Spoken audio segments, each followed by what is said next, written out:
Hello students, in the last lecture we studied the do's and don'ts of summary writing. Today we shall study the brainstorming activity. First activity, complete the following as instructed. Read the passage and write its summary according to its given step. Here students, you are supposed to read the given passage and write the summary of it according to the steps discussed by us in the last lecture. Now let us switch over to the second activity. Cut redundant words. We are often inefficient in our language, using more words than necessary. Consider the following phrases.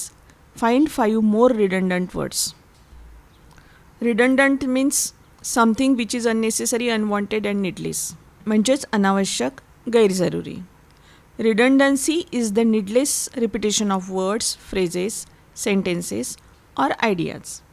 Redundancy is when we use two or more words together that means the same thing. Redundancy म्हणजे जेव्हा दोन किंवा अधिक एकाच अर्थाचे शब्द वापरणे होय.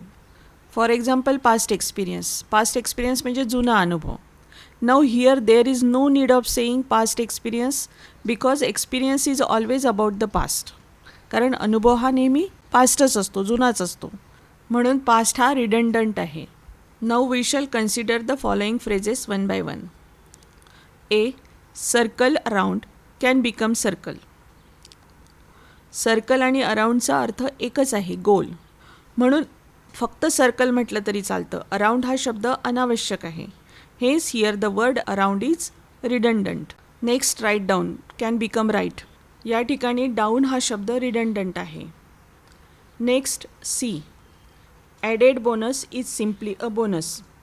या ठिकाणी ॲडेड शब्दाची आवश्यकता नाही, म्हणून ॲडेड हा शब्द रिडंडंट आहे. Next D. Get to the point as quickly as possible is really get to the point. या वाक्यात ॲज क्विकली ॲज पॉसिबलची आवश्यकता नाही, म्हणून ते शब्द रिडंडंट आहे. Next sentence E. Close proximity is close. Proximity म्हणजे निकटता, च्या शेजारी. आणि क्लोजचा पण अर्थ इथे जवळ. क्लोज आणि प्रॉक्झिमिटीचा अर्थ सारखाच आहे, म्हणून प्रॉक्झिमिटी हा शब्द रिडंडंट आहे. Last F. During the course of is during. During आणि द कोर्सचा अर्थ होतो त्या कालावधीत किंवा दरम्यान. या ठिकाणी द कोर्स ऑफ हे शब्द अनावश्यक आहे. Now we shall see the examples of redundant words.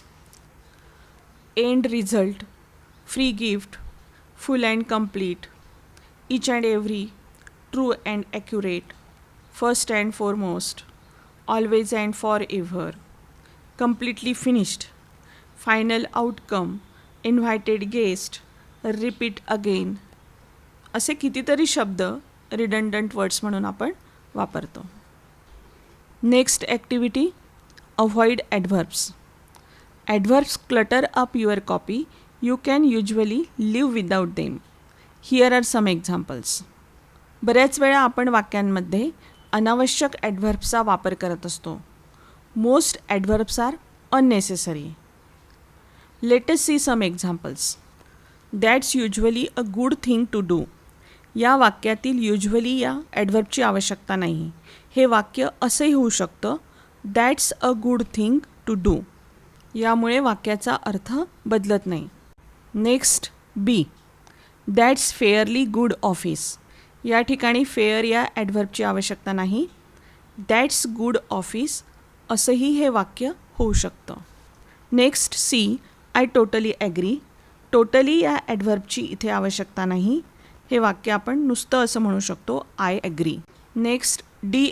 Actually I disagree. आता या वाक्यामध्ये सुद्धा ॲक्च्युली हा ॲडव्हर्ब जो आहे अनावश्यक आहे, म्हणून आपण इथे सुद्धा असं म्हणू शकतो, I disagree. Next activity, one word substitution. One word substitute are words that replace a group of words or a full sentence effectively without creating any ambiguity in the meaning of the sentence. One word substitution म्हणजे शब्दसमूहाबद्दल एक शब्द सांगणे. खाली examples दिलेले आहेत ते पाहूया आपण. First A. The life story of man written by himself. स्वतःच स्वतःवर लिहिलेली जीवनकथा म्हणजे ऑटोबायोग्राफी. म्हणजे आत्मचरित्र. सेकंड आहे B, a sound that can not be heard, inaudible. म्हणजे जो आवाज ऐकू येत नाही त्याला म्हणतात inaudible. Next C, a list of books means catalogue, म्हणजे पुस्तकांची यादी. Next D, a sentence whose meaning is unclear, ज्या वाक्याचा अर्थ अस्पष्ट आहे म्हणजे ambiguous. Find as many examples as you can from the internet and make a list. Examples पाहूया आपण. First, one who does not believe in the existence of God, म्हणजे जो देवाच्या अस्तित्वावर विश्वास ठेवत नाही तो atheist. Next example, a person who presents a radio television programme, म्हणजे जी व्यक्ती रेडिओ व टेलिव्हिजनचे प्रोग्राम सादर करते ती अँकर. One who presents a radio programme, जो रेडिओचे प्रोग्राम सादर करतो तो radio jockey. Next example, a large bedroom for a number of people in a school or institution, म्हणजे शाळा किंवा संस्थेतील अनेक लोकांसाठी असलेली मोठी बेडरूम म्हणजे डॉर्मिटरी, त्यालाच म्हणतात वसतिगृह. Next example, the doctor who treats heart problems, जो हार्ट प्रॉब्लेम्सवर उपचार करतो तो डॉक्टर कार्डिओलॉजिस्ट म्हणजेच हृदयरोगतज्ञ. Next activity, use of noun in apposition. Apposition म्हणजे नामाचे स्पष्टीकरण करणारा शब्द किंवा शब्दसमूह. Apposition is a grammatical construction in which two elements, normally noun phrases, are placed side by side with one element serving to identify the other in a different way. The two elements are said to be in apposition. Appositions can be used to make the compound sentences short and simple. खाली उदाहरण दिलं आहे, Neha is their eldest child and she is very intelligent. Neha their eldest child is very intelligent. Here Neha and their eldest child are the same person. When one noun follows another to describe it, the noun which follows is said to be in the apposition to the noun which comes before it. In simple language, apposition means placing near. For example, Rama, our captain, made 50 runs.